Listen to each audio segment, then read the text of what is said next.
नमस्कार. घरोघरी मातीच्या चुली या मालिकेच्या आजच्या भागामध्ये मी तुम्हा सर्वांचे अगदी मनपूर्वक स्वागत करते. आजच्या भागामध्ये आपल्याला पाहायला मिळतं, ओवी म्हणू लागते, देवबाप्पाची आईसुद्धा माझ्याच आईसारखी आहे. सारखी सांगत असते, पसरावर पसरावर. आता मात्र ऋषिकेश हसू लागतो. तर जानकी आश्चर्याने ऋषिकेशकडे पाहते आणि विचारते, काय हो, तुम्हाला एवढं खुश व्हायला काय झालं आहे?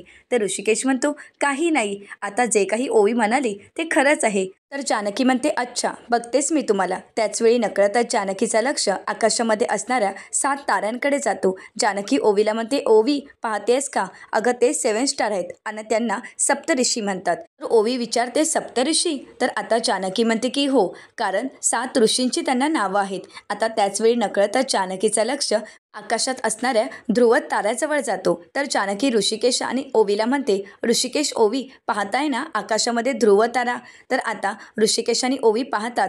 तर जानकी ओवीला म्हणू लागते, ओवी तुला ध्रुव ताऱ्याची गोष्ट सांगितली आहे ना मी, आहे का लक्षात? तर ओवी म्हणते, नाही सांगितलीस, सांग ना मला. तर आता जानकी ऋषिकेशला म्हणते, ऋषिकेश आता तुम्हीच सांगा ना ओवीला ध्रुव ताऱ्यांची कथा. आता ऋषिकेश ओवीला कथा सांगणार, परंतु त्याचवेळी ओवी म्हणते, नाही बाबा, तुम्ही नको, आई तू सांग ना गं. आई तू ज्यावेळी कथा सांगतेस त्यावेळी ऐकायला खरंच खूप मज्जा येते.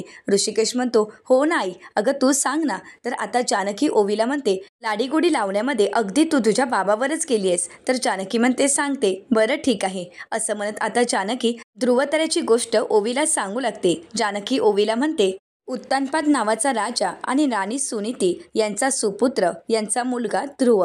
तर आता जानकी पुढे म्हणते, ध्रुव बाळाला एक सावत्र आई होती, राणी सुरुची. आता मात्र ऋषिकेशला खूप वाईट वाटतं. तर जानकी ओवीला म्हणते, तिलाही एक मुलगा होता आणि राजाची ती सगळ्यात आवडती राणी होती. एकदा काय झालं माहीत आहे का? ध्रुव बाळ खेळत खेळत आपल्या वडिलांच्या म्हणजेच उत्तानपाद राजाच्या मांडीवर जाऊन बसला आणि त्याचवेळी त्याची सावत्र आई म्हणजेच राजाची आवडती राणी आपल्या मुलाला घेऊन तिथे आली आणि ध्रुव बाळाला पाहताच राजाच्या मांडीवरून तिने खाली खेचलं, त्याला ढकलून दिलं आणि त्याला बाजूला केलं. तेव्हा मात्र राजालाही खूप वाईट वाटलं, परंतु राणीसमोर राजाचा काहीच निभाव लागला नाही. खरं तर राजा काहीच बोलू शकला नाही. ध्रुव बाळालाही खूप वाईट वाटलं. ध्रुव बाळ रडत रडतच त्याच्या आईकडे गेला आणि घडलेला सर्व प्रकार आईला सांगू लागला. तेव्हा मात्र राणीने त्याची समजूत काढली, त्याला समजावलं आणि म्हणाली, तू आता देवाकडे असं स्थान माग की ज्या स्थानातून तुला कधी कोणी उठवणार नाही आणि उठवण्याची कोणाची हिंमतही होणार नाही. तेव्हा ध्रुव बाळाने निश्चय केला. त्याने देवांची तपश्चर्या केली आणि ध्रुव बाळाच्या या तपश्चर्येला भगवान विष्णू प्रसन्न होतात. आता भगवान विष्णू ध्रुव बाळाला आकाशात त्याचं कधीही न ढळणारं स्थान देतात, जेणेकरून कधी त्याला कोणी उठ म्हणणार नाही आणि कधी कोणी त्याला ढकलणारही नाही. असा असतो ध्रुव तारा. इकडे मात्र ओवीला शांत झोप लागलेली असते. आईची कथा ऐकून आणि निसर्गाच्या वाऱ्याचा आस्वाद घेत ओवी झोपी जाते. तर पुढे जानकी म्हणू लागते, याचा अर्थ काय माहीत आहे का? तर आता जानकी अर्थ सांगत म्हणते, आपला जर कोणी अपमान केला, आपलं जर स्थान कोणी हिरावून घेण्याचा प्रयत्न केला, तर आपण पेटून उठायचं आणि त्यानंतर आपण जोमाने प्रयत्न करायचे. असे प्रयत्न करायचे की ज्यानंतर आपलं स्थान इतकं अढळ होईल की त्या स्थानातून कोणी आपल्याला उठवू शकणार नाही, ना कोणी आपल्याला ढकलू शकणार आणि त्या स्थानातून कधीही कोणी आपल्याला खेचू शकणार नाही. असं म्हणत आता जानकी ओवीकडे पाहते, परंतु ओवी मात्र झोपी गेलेली असते. तर ऋषिकेश जानकीला म्हणू लागतो, छान गोष्ट सांगितलीस. ऋषिकेशचे डोळे पाणावलेले असतात, कारण जी गोष्ट जानकीने सांगितलेली असते ती गोष्ट अगदी ऋषिकेशच्या आयुष्यामध्ये घडलेली असते. तर ऋषिकेश जानकीला म्हणतो, अशाही परिस्थितीत पॉझिटिव्ह कसं राहावं हेच तर मी आतापर्यंत तुझ्याकडून शिकत आलो आहे. असं म्हणत ऋषिकेश आता जानकीकडे प्रेमाने पाहू लागतो. तर दोघंही ओवीकडे पाहतात. तर ओवी शांत झोपी गेलेली असते. ऋषिकेश ओवीच्या डोक्यावरून मायेनेच हात फिरवतो आणि म्हणू लागतो, झोपलं आपलं बाळ. तर जानकी ऋषिकेशला म्हणते, निसर्गाच्या सानिध्यात निसर्गाच्या नॅचरल एसीमध्ये शांत झोप लागली आहे तिला. ऋषिकेश म्हणतो, हो ना. तर जानकी ऋषिकेशला म्हणते, ऋषिकेश उद्या तुम्हाला तालीमला जायचं आहे ना, मग तुम्हीसुद्धा झोपा. आता ऋषिकेश आणि जानकी गुड नाईट बोलतात आणि झोपी जातात. तर आता जानकी ऋषिकेशच्या डोक्यावरून मायेने हात फिरवते. आता जानकीला ऋषिकेशची खूप काळजी वाटत असते. तर दुसरीकडे जानकी आणि ऋषिकेशची झोप उडवणारी ऐश्वर्या सौमित्र आणि अवंतिकाच्या येण्यामुळे तिची झोप उडालेली असते. आता ऐश्वर्याला काही शांत झोप लागत नसते, कारण तिला अवंतिकाचे, सौमित्राताईंचे शब्द आठवत असतात. ऋषिकेश आणि जानकीची खोली आपल्या ताब्यात घ्यावी यासाठी प्रयत्न करणारी ऐश्वर्या आता तिची चांगलीच हार झालेली असते आणि तिला आता अवंतिकाचे शब्द आठवतात. अवंतिका ऐश्वर्याला म्हणालेली असते, काय झालं, दादा आणि वहिनीची खोली मिळवता आली नाही म्हणून असा चेहरा पडलाय का? परंतु एक गोष्ट लक्षात ठेव, मी वहिनीसारखी सहन करणारी नाहीये, तुला चांगलाच धडा शिकवेन. आता हे सर्व आठवताच ऐश्वर्याची झोप उडालेली असते. ऐश्वर्या आता सारंगकडे पाहते आणि म्हणू लागते, या घरात सर्वजण अगदी शांत झोपले आहेत आणि मीच भूतासारखी अशी जागी आहे. आता सौमित्र आणि अवंतिकाला तर त्या जानकी आणि ऋषिकेशच्या रूममध्ये शांत झोपही लागली असणार. मला वाटलं होतं जानकी आणि ऋषिकेश या घरातून निघून गेल्यानंतर ती रूम मला मिळेल, परंतु नाही, ही अवंतिका आली मध्ये चोच घेऊन आणि ती रूम स्वतःला मिळवली. परंतु नाही, मी अशी शांत राहणार नाही. अशी एक एक गोष्ट हातातून निघून गेली तर माझ्या आत्तापर्यंत कष्टाला काहीच अर्थ राहणार नाही. नाही, मला लवकरात लवकर काहीतरी करावं लागेल. या अवंतिकाचा बंदोबस्त करावाच लागेल, नाहीतर ही अवंतिका कधी एकदा जानकीची जागा घेईल आणि आपलं स्थान निर्माण करेल हे मलाही कळणार नाही. असा विचार करत आता ऐश्वर्या पुढे काय करावं याचा विचार करत असते. आता ऐश्वर्याच्या लक्षात येतं की अवंतिका आणि सौमित्र जानकी आणि ऋषिकेशला भेटून आले आहेत. तर आता ऐश्वर्या विचार करत म्हणते, आता हे दोघंही जानकी आणि ऋषिकेशला भेटून तर आले आहेत, मग या तिघांनी मिळून माझ्या विरुद्ध काही षडयंत्र तर आखलं नसेल ना? आता मात्र या विचाराने ऐश्वर्याची झोपही उडालेली असते. आता ऐश्वर्या विचार करत इकडे तिकडे फेऱ्या मारत असते. त्याचवेळी नकळतच ऐश्वर्याचा हात तिथे असलेल्या ग्लासला लागतो आणि त्यामुळे ग्लास खाली पडतं. आता ग्लासच्या आवाजाने सारंगलाही जाग आलेली असते. आता सारंग दचकून उठतो आणि ऐश्वर्याला विचारतो, ऐश्वर्या, तुम्ही अजून झोपला नाहीत का? तर ऐश्वर्या म्हणते, झोपच येत नाहीये. तर आता सारंग म्हणू लागतो, चालेल, मी तुम्हाला कंपनी देतो. परंतु आता ऐश्वर्याला सारंगशी काही बोलायचं नसतं आणि म्हणूनच ऐश्वर्या म्हणते, नाही, नको, आता मी झोपेन, तुम्ही झोपा ना, उगाच तुम्ही का त्रास करून घेताय? असं म्हणत ती सारंगला झोपायला सांगते. तर सारंग पडता क्षणी झोपी जातो. तर आता ऐश्वर्या मनाशीच म्हणते, आयुष्यात ध्येय नसलेल्या माणसांना किती शांत झोप लागते ना. आणि त्यातीलच हा सारंग मठ्ठ मंदबुद्धीचा, त्याला तर कशाची काही पडलेलीच नसते, ना कुठला ध्येय ना कुठला हेतू, फक्त मठ्ठपणाने वागायचं. हा सारंग म्हणजे ना आग्र्याचा पेटा आहे. खरंच मी वैतागले आहे आता याच्याशी गोड बोलून. आता ऐश्वर्याला सारंगचाही खूप कंटाळा आलेला असतो. तर ऐश्वर्या मनाशीच म्हणते, नाहीतर ती अवंतिका, ती तर तोंडात आगच घेऊन फिरत असते. ठीक आहे अवंतिका, अगं तुला जानकीने किती तयार करून पाठवलं आहे हे मला माहीत नाही, परंतु जानकीने कितीही तुला तयार करून पाठवलं तरी तुझा एकही डाव मी इथे सफल होऊ देणार नाही. लवकरात लवकर जानकी आणि ऋषिकेशप्रमाणे तुला आणि सौमित्रालाही बाहेरचा रस्ता मी दाखवणारच. आता सौमित्र आणि अवंतिकाला घराबाहेर काढायचं हे अवंतिकाने मनाशी पक्क ठरवलेलं असतं. तर दुसरीकडे पाहायला मिळतं, ऋषिकेश सकाळी उठल्यावर जानकीला आवाज देऊ लागतो, परंतु जानकी कुठेच दिसत नाही. तर आता गुलाब विचारतो, काय झाले दादासाहेब? तर ऋषिकेश म्हणतो, जानकी कुठे आहे? गुलाब म्हणू लागतो, दादासाहेब, अहो वहिनीसाहेब सकाळीच कुठेतरी निघून गेले आहेत. ऋषिकेश विचारतो, जानकी आणि सकाळीच कुठे निघून गेली आहे? काही सांगितलं आहे का? तर गुलाबदादा म्हणू लागतात, नाही ना, वहिनी तर काहीच सांगून गेल्या नाहीयेत. खरं तर त्या घाईत होत्या आणि म्हणून मीही त्यांना काही विचारलं नाही. परंतु तुम्ही काळजी करू नका, वहिनी येतीलच. तोपर्यंत तुम्ही तुमचं आवरून घ्या, मी तुमच्यासाठी चहा बनवतो. असं म्हणत आता गुलाबदादा चहा बनवण्यासाठी निघून जातात. तर दुसरीकडे ऋषिकेश आवरण्यासाठी, तर इकडे जानकी आपल्या ओळखीच्या काही बायकांना भेटण्यासाठी आलेली असते. खरं तर ऋषिकेशच्या मानलेल्या बहिणींनाच भेटायला आलेली असते. आता जानकीने सांगितल्याप्रमाणे सर्वजण जानकीला भेटण्यासाठी आलेले असतात. तर जानकी सर्वांचे आभार मानते आणि म्हणू लागते, खरंच मी तुमची आभारी आहे की माझ्या शब्दाला मान देऊन तुम्ही मला भेटण्यासाठी आलात. तर आता जानकी सुवर्णाताईंना विचारते, काय मग सुवर्णाताई, कशा आहात तुम्ही? मला असं कळालं की आपल्या नमूसाठी एक स्थळ आलं आहे, कसा आहे मुलगा? परंतु सुवर्णाताई काहीच बोलत नाहीत. तर त्यानंतर जानकी दुसऱ्या ताईंना विचारत म्हणते, अनुताई, गाई दूध द्यायला लागली का? त्या औषधांचा काही परिणाम झाला का? म्हणजे मला काही तुम्ही कळवलं नाही ना, म्हणून विचारत आहे. परंतु अनुताई सुद्धा जानकीशी काहीच बोलत नाहीत. जानकीला खूप वाईट वाटतं. तर त्यानंतर जानकी काकूंना आवाज देते, परंतु त्यांनीही जानकीपासून तोंड फिरवलेलं असतं. तर आता जानकी शेवंत काकूंना आवाज देते आणि म्हणते, काकू, अहो तुमच्या नातवाला बंटीला ॲडमिशन मिळालं का? यांनी शब्द टाकला होता आणि मला म्हणाले होते की ॲडमिशन नक्कीच मिळेल, परंतु त्यानंतर तुम्ही काही कळवलंच नाही. आता जानकीला खूप वाईट वाटतं. सर्वांनी जानकीपासून आपली पाठ फिरवलेली असते, कोणीही जानकीशी काहीच बोलत नसतात. तर आता जानकी सर्वांना विचारते, तुम्ही सर्वजण माझ्यासोबत का बोलत नाही आहात? बोला ना माझ्याशी प्लीज. तर आता अनुताई म्हणू लागतात, आमचं ठीक आहे, परंतु तुम्ही आम्हाला इथे कशासाठी बोलावलं आहे ते आम्हाला सांगाल का? तर जानकी म्हणते, हो सांगते. तुम्ही सर्वजण इथे आलात त्याबद्दल मी खरंच तुमचे आभार मानत आहे. परंतु मी आज इथे तुम्हाला बोलवलं आहे ते फक्त ऋषिकेशसाठी. ऋषिकेशने तुम्हाला बहीण मानलं आहे. तुम्ही सर्वजण ऋषिकेशच्या बहिणी आहात ना? तर अनुताई म्हणू लागतात की हो, आम्ही ऋषिकेश दादांच्या बहिणी आहोत.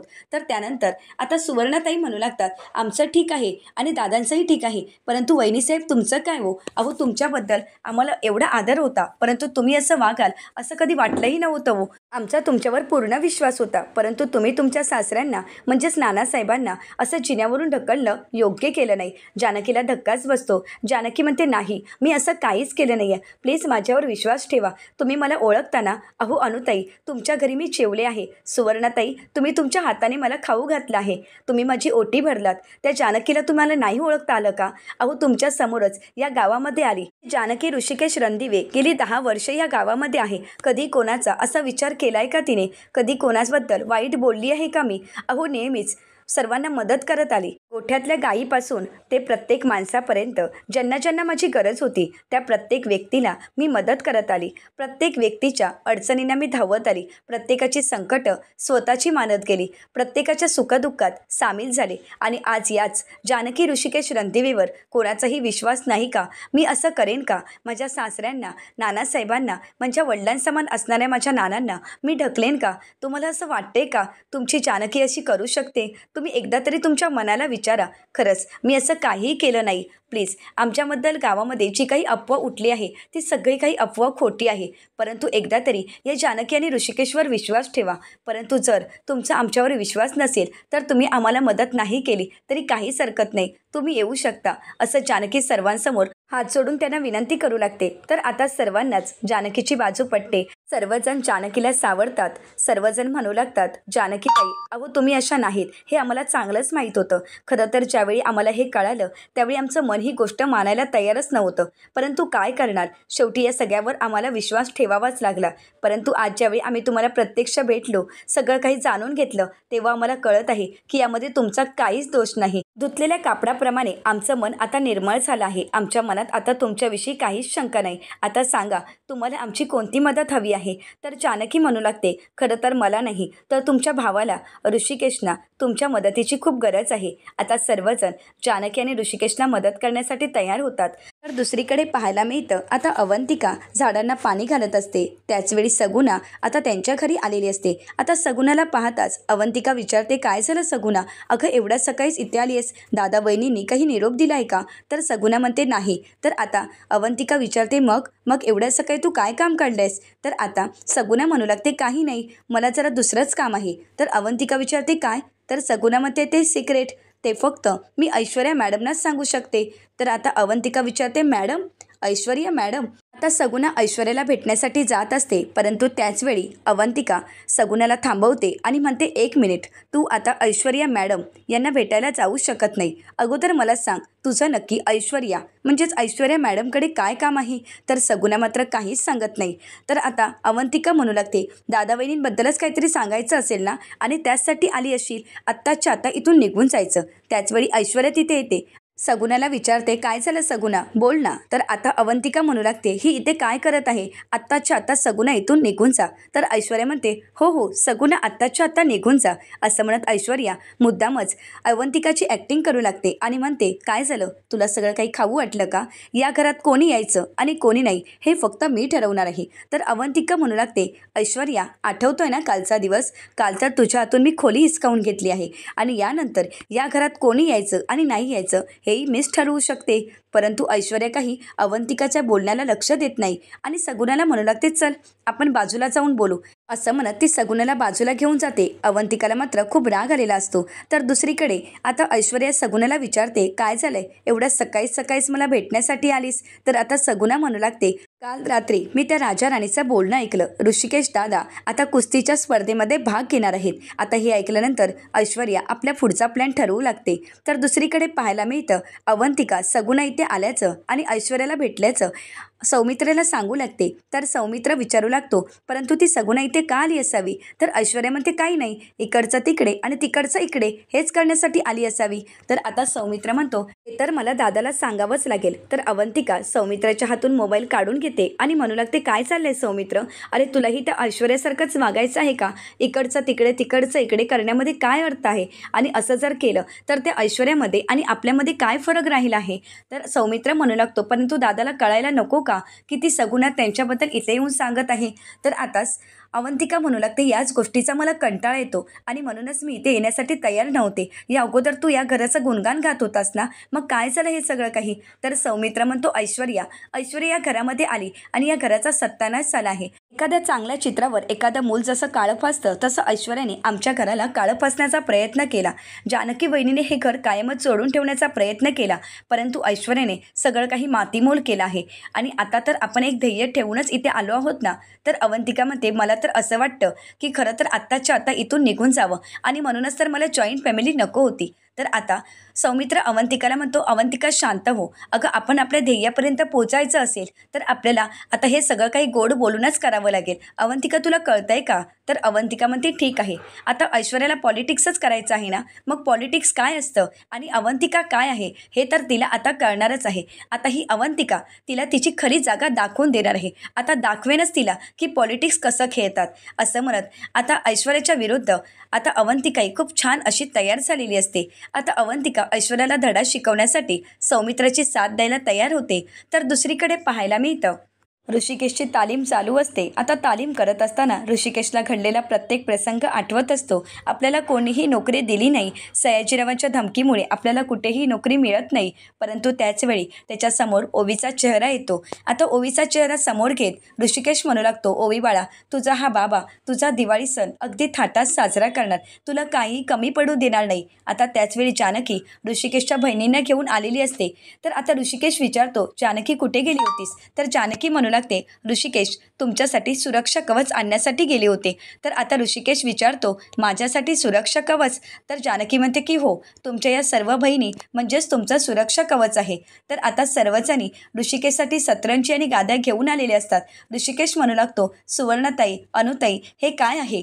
तर ऋषिकेशला अनुताई म्हणू लागतात दादा नेहमीच तुम्ही राखीला जागलात, नेहमीच तुम्ही आमच्या पाठीशी खंबीरपणे उभ्या होता आणि म्हणूनच आत्तापर्यंत आम्हाला बळ मिळालं आणि आज गरज आहे तुम्हाला. मग तुमच्या अशा गरजेला आम्ही जर साथ नाही दिली तर आमचा काय उपयोग आहे? आम्ही तुमच्या बहिणी म्हणून तुम्हाला साथ देणार हे आमचं ठरलं आहे आणि म्हणूनच या खडीपासून तुमचं संरक्षण करणार आणि म्हणूनच आज तुमच्यासाठी गाद्या आणि सतरंज्या घेऊन आलो आहोत. आता सर्वजण गादी आणि सतरंजी घालतात आणि ऋषिकेशच्या तालीमला सुरुवात होते. ऋषिकेश सर्वांचे आभार मानत म्हणतो तुमच्या आया बहिणीचे उपकार मी कधीही विसरणार नाही. असं म्हणत ऋषिकेश तालीम करत असतो. आता जानकीला ऋषिकेशचा अभिमान वाटत असतो. तर पुढील भागामध्ये आपल्याला पाहायला मिळतं ऐश्वर्या आता सयाजीरावांना फोन करते आणि म्हणू लागते डॅड मला त्या जानकी आणि ऋषिकेशला आयुष्यातून उठवायचं आहे आणि त्यासाठी तो ऋषिकेश कधीही कुस्ती जिंकायला नको. सयाजीराव म्हणतात काहीच काळजी करू नको, आपल्या पैलवानाला मी आता बोलवूनच घेत आहे. तर दुसरीकडे आता जानकी आणि ऋषिकेश देवी आईच्या मंदिरामध्ये गेलेली असते. जानकी गुरुजींना म्हणते कौल लावा. तर आता गुरुजी कौल लावताच आता देवी आईने उजवा कौल दिलेला असतो. ते पाहून जानकी खुश होते आणि म्हणू लागते आता काळजी करायचं काहीच कारण नाही, कारण देवी आईने उजवा कौल दिला आहे. आता जानकी आणि ऋषिकेश मागे येऊन पाहतात तर सुमित्राताई ऐश्वर्या आणि सारंग तिथे आलेले असतात. जानकीच्या हातून कौल लागलेलं फूल खाली पडतं. आता नकळत जानकी ते फूल उचलायला जाते आणि सुमित्राताईंचा आशीर्वाद घेते. सुमित्राताईंना भरून आलेलं असतं, परंतु सुमित्राताई त्यांच्याकडे पाहतही नाहीत. आता जानकी आणि ऋषिकेशला खूप वाईट वाटतं. आता देवी आईने दिलेला कौल खरा ठरेल का? ऋषिकेश कुस्तीच्या स्पर्धेमध्ये जिंकेल का? हे पाहणं अतिशय रंजक ठरणार आहे. अशाच मालिकांचे नवनवीन अपडेट पाहण्यासाठी चॅनलला नक्कीच सबस्क्राईब करा. धन्यवाद.